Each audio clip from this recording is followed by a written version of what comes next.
আসসালামু আলাইকুম। ওরে এই জীবনটা ফুরাইয়া যাইব, তুমি থাইকো সুখে। আমার এই দেহটা মইরা যাইব, তুমি থাইকো সুখে।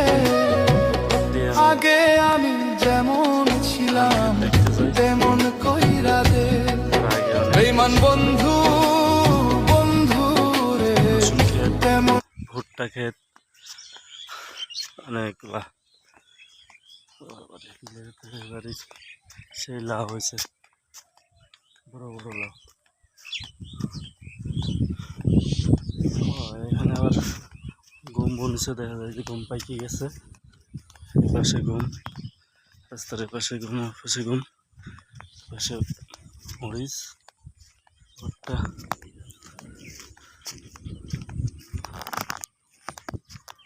গারস্থ জীবন।